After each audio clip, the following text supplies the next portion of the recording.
والنجم إذا هوى ما ضل صاحبكم وما غوى.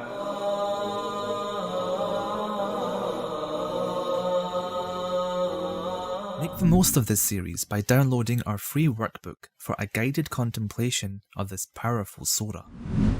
الحمد لله رب العالمين والصلاة والسلام على سيد الأنبياء والمرسلين وعلى آله وصحبه أجمعين أما بعد فأعوذ بالله من الشيطان الرجيم وما ينطق عن الهوى. Allah is now going to speak to us about a claim about the Prophet ﷺ, a negation. There are three negations so far. ما ضل صاحبكم ما غوى وما ينطق عن الهوى. There are concepts that Mufassirun talk about that sound really technical and difficult. My job is to try to make that stuff easy for you. This is going to be one of those concepts, but it's an important one. It happens in the Quran a lot. So I'll run you through it briefly. There are three kinds of speech. There's different ways of describing speech, but in Balagha, one way in Ilm al-Ma'ani you can do it is there's three kinds of speech. Speech to a neutral person, speech to a doubtful person, and speech to an opponent. Neutral, doubtful, and opponent. Kalam ibtida'i, kalam talabi, khitab ibtida'i, khitab talabi, and khitab inkari. That's the balaghi terms, but who cares? What did I say? What are the three kinds of speech? Neutral, doubtful, opponent. Okay, so what does this mean? If I say, you and I are taking a walk and I say, the weather's nice today, you're not an opponent. I didn't have to do any extra layers in my speech because you're like, yeah, it's nice. Because you're neutral. Okay? Hey, so what you doing nowadays? Nothing? Okay, neutral speech. There was no intensity in the speech. It's normal level. Then there is doubtful. Hey, is the class starting today? No, the class is starting tomorrow. No, is it starting today or tomorrow? If somebody does that, what are they? Doubtful. And when they're doubtful, you got to add a little something to get rid of their doubt. So you say, no, it's definitely starting today. I added what word? Definitely. So you added one extra stressor, one extra emphasis. So for neutral speech, you need no emphasis. For doubtful speech, you need one emphasis. Somebody says, the class is not starting today. It's starting 3 days from now. And you say, listen, stupid. Wallahi, I'm telling you, the class is starting today. What did you do? You said stupid to stress the point. You said wallahi, because you committed a sin and then you remembered Allah. And then you added definitely, and you slammed your hand. You needed more than one stressor. When do you need more than one stressor? When you are talking to someone who disapproves or rejects they're an opponent now. They don't agree with what you're saying. You understand this? This is the basic, the building blocks of Balagha studies. When you're reading the Quran, is there zero emphasis? Is there one emphasis? Or is there more than one emphasis? And that might tell you, is Allah talking to a neutral audience or a doubtful audience or an opposing audience?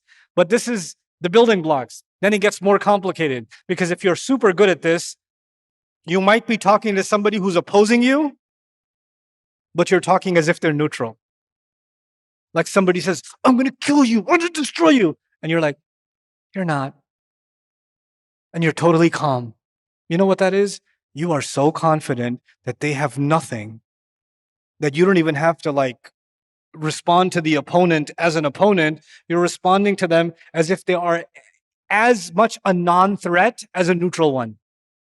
You understand? So you could mix and match sometimes for special reasons. But this basic dichotomy of neutral, doubtful, and opponent is very helpful. And it's a big part of the study of the Quran. Because through it, we get a lot of meaning of how is Allah communicating.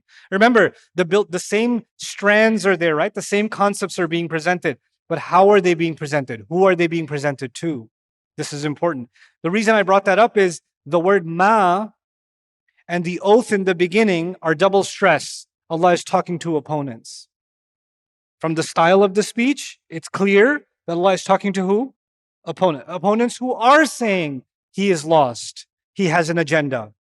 He's got dalal, he's got ghawaya, or he's got ghay.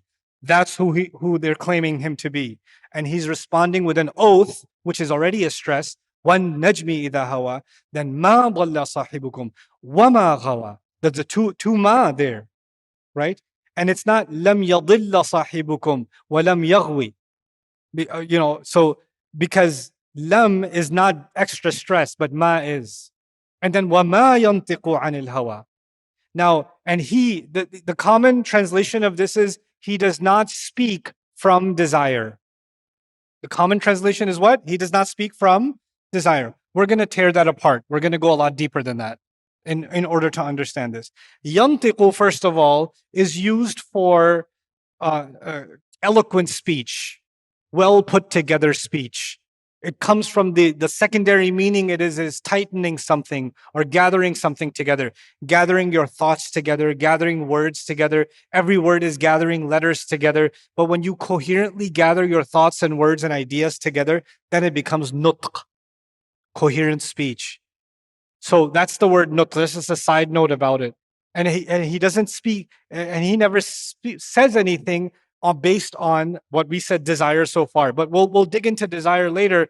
One more beautiful iltifat. This is Imam Fakhruddin al-Razi. We love Razi in our team, rahimahullah. So I'm just going to read this to you, and I'll translate it because he just deserves it. So ma dalla, what he's saying is, dalla is past tense. Wa ma ghawa is also past tense. But he didn't say wa ma nataqa anil hawa. He says, وَمَا يَنْطِقُ عَنِ الْهَوَى. For those of you who know even a little bit of Arabic, that's مضارع, isn't it? So ماضي ثم المضارع. فالالتفات بين الماضي من الماضي إلى المضارع. He switched from the past tense to the present tense. Why did he do it? وصيغة المستقبل في قوله وما ينطق في غاية الحسن. He says, and using the future tense and the present future tense, all of a sudden is extremely beautiful here. أي ما ضل حين اعتزلكم وما تعبدون في صغره. And because he's saying he wasn't even lost when he was a kid. He wasn't even lost when he was small and you were worshiping all those idols. He's never been lost. His entire life has never been, not even after becoming a prophet, he's never actually been misguided. And he's never been on the wrong path. ما ضل صاحبكم وما غوى حين اختلى بنفسه ورأى منامه ما رأى. And so at this time, and the time that he saw the angel and the revelation came, even then he wasn't lost. And وما ينطق عن الهوى الآن حيث أرسل إليكم وجعل رسولا شاهدا عليكم. And even now, when he's speaking and he's been sent as a prophet to you, as a witness over you, even now he is not lost. And so this is from then to now, as if Allah is saying his past is proof of the truthfulness of his present. Right? The character of the Prophet ﷺ speaks for itself. His track record speaks for itself. And that's the evidence that's being presented. فلم يكن أولا ضالا ولا غاويا وصار الآن منقذا من الضلالة ومرشدا وهاديا. He was never lost anyway, and now, more than not being lost, he's a guide and protected from misguidance and guiding others towards the right way. So that's just from the present tense usage of the word. Then there's an interesting discussion among the scholars about this ayah. Does this refer to the Quran, or is this talking about the Quran and the Sunnah? Because it says he doesn't speak from desire. Right? He doesn't, and the next ayah is going to say it's nothing but revelation. That's all it is, it's revelation. So does that mean it's only revelation when the Prophet ﷺ is reciting the Quran, or everything the Prophet says is revelation, or is the answer even something else?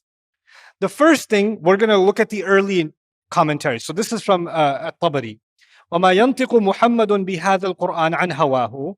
He's saying, and the ayah is saying that Muhammad does not speak this Quran from his own feelings. ما هذا القرآن إلا وحي من الله يوحيه إليه. The Quran is nothing but revelation from Allah that he's giving to him. So Tabari's opinion is, what's this ayah talking about? The Quran. This ayah is talking about the Quran specifically. قتادة عن قتادة. There's a ayn missing. أي ما ينطق عن هواه قال يوحي الله تبارك وتعالى إلى جبريل ويوحي جبريل إلى محمد وعنى بقوله وما ينطق عن الهوى بالهوى. Well, that's a separate issue. He's saying He's saying here, he doesn't speak from his own feelings. Allah gives to Jibreel, Jibreel gives to Muhammad ﷺ, and Muhammad ﷺ says what Allah tells him to say. So it's not coming from him. That's the point. So again, the indication seems to be they're thinking this is talking about what? The Quran. Okay.